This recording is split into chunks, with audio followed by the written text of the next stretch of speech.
Hello and welcome to another episode of The Ready Writer. I am your host, Casey Bell, and today's guest is Alissa Siegal. She's going to start out by letting us know a little about herself. So, Alissa, can you let us know when you first started art or when you first realized art was definitely something in your bones? I would say as far back as I can remember, I've had a smock on and a brush in my hand or some type of thing like that. And it was like one of the only ways that I knew how to move around in the world and make sense of the world. And I'm like really physical and tactile. And so I was naturally drawn to making stuff. And it was a way for me to make joyful, weird things that I felt but didn't see around me. Awesome. So you said you felt like this was the only way you could, I guess, cope with the world. But was there ever a time where you thought that you should do something else, or did you know for sure this was it? And what was the encouragement to go into business with this, with art? I think I pretty much always knew that I wanted to be some type of artist, and I never knew what that looked like. And it's probably only like the past year that I've accepted this is what it looks like. And somebody said to me, look how many great adventures you've had with your art. So I always had this idea that one like focuses on something and then builds skills and like a profession and a business, and you kind of build on things. But it has been different for me. I've done something really fantastic and then turned to something completely different and done that or tried that. So recently I've come to think of my art as just a way that I move through life, and it brings me to different projects and people and situations. And it's like a way like I feel, excuse me, I feel at home when I'm making stuff or with creatives or thinking creatively.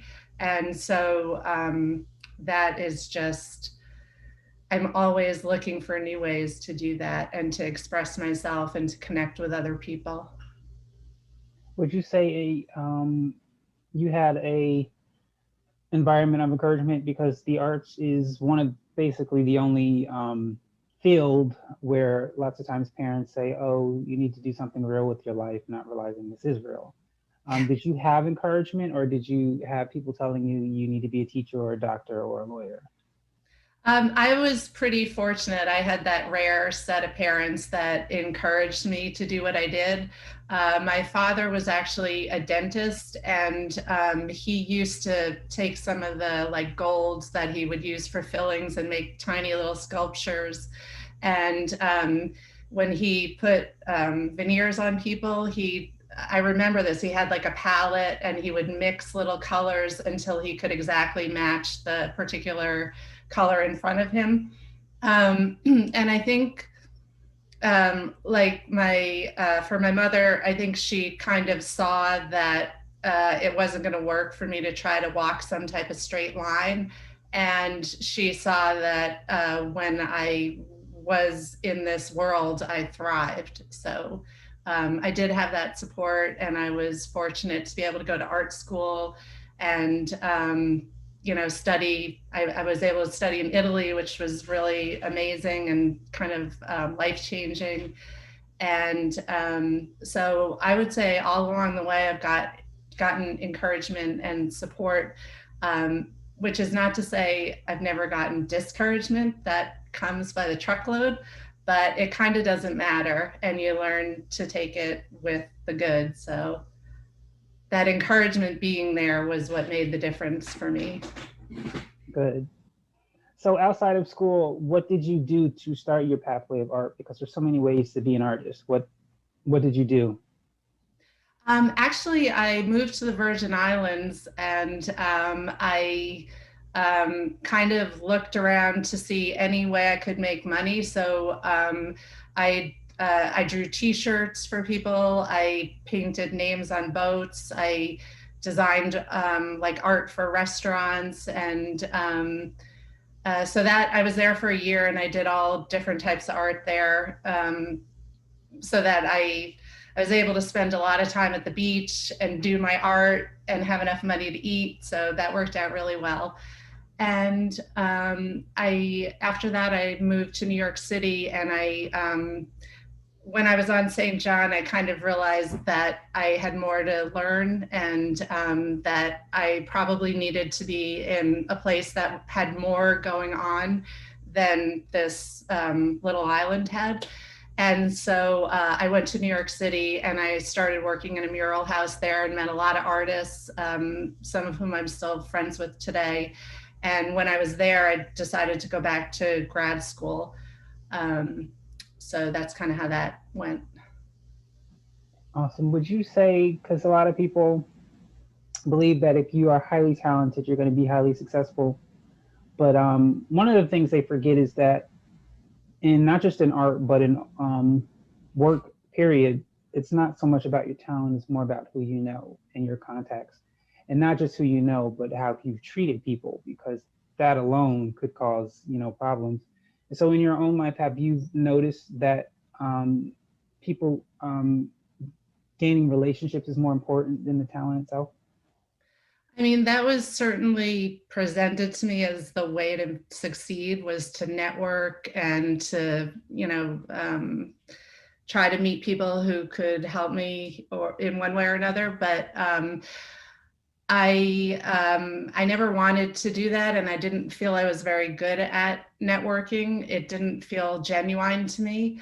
Now I'm think that I'm engaging like a little more organically, but I I'm sorry, I think I lost track of your question, but I didn't really think that that was the path to success. And I have to say that I don't like, I think that if you have talent, you're quite likely to succeed and get noticed. But for me, the through line has been showing up. And it's that commitment to the art and to growing and learning, and just hearing as much from other people about my art as possible.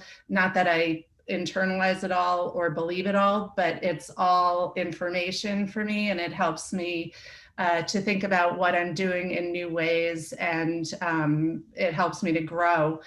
So I guess I've none of this comes with, it's like there's no financial reward here. And I'm fortunate to be with somebody who has a steady job so that I can do what I do.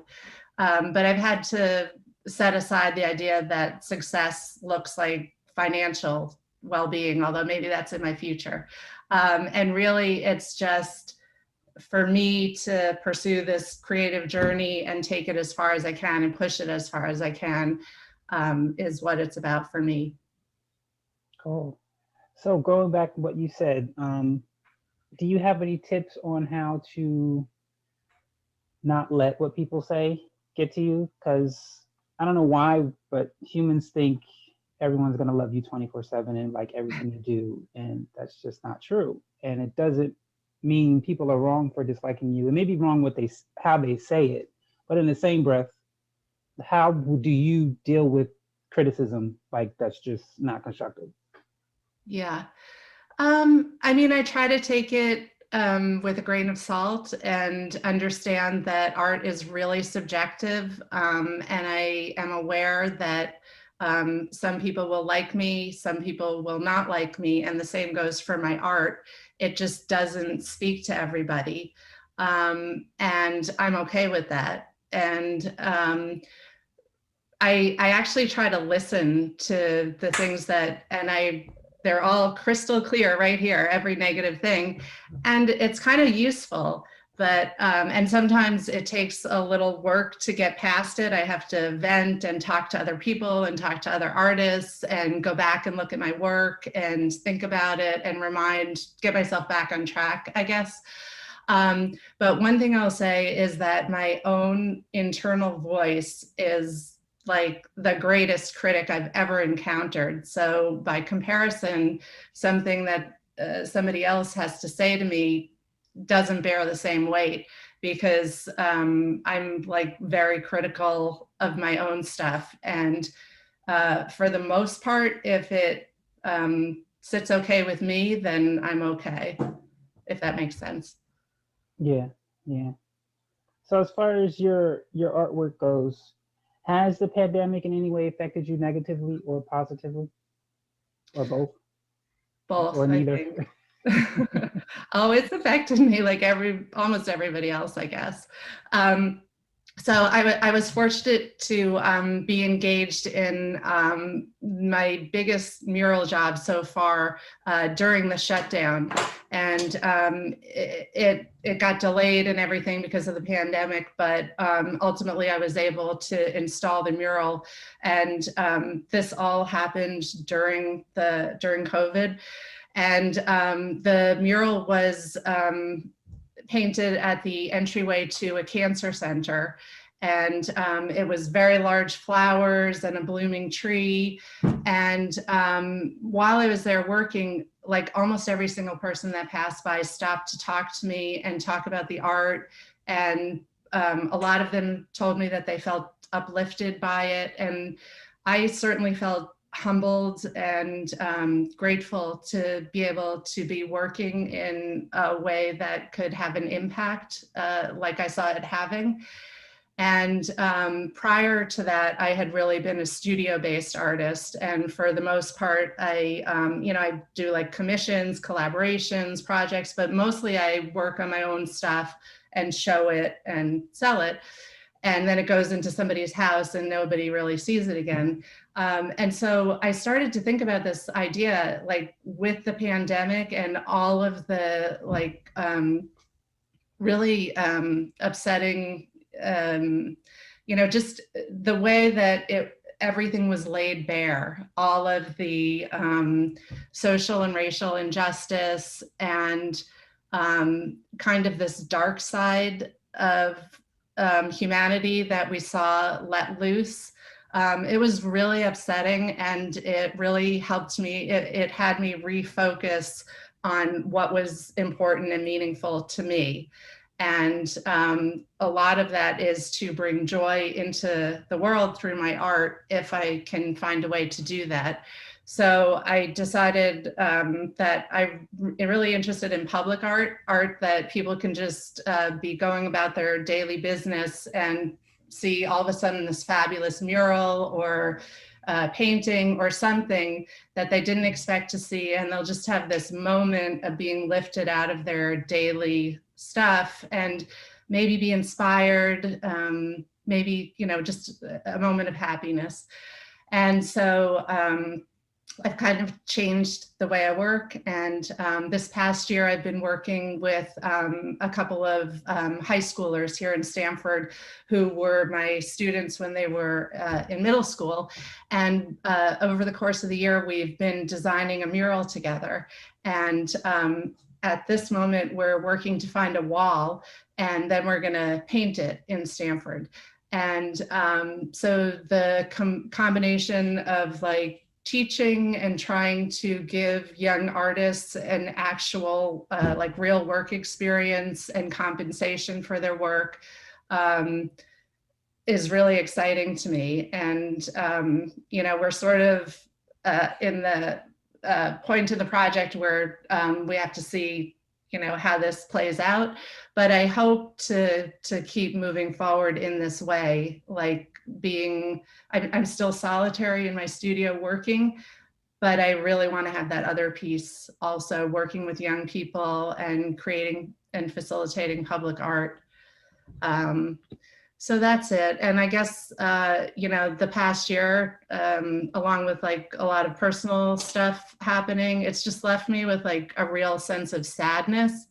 And one of the main pathways I have back to joy is through my art. So Good.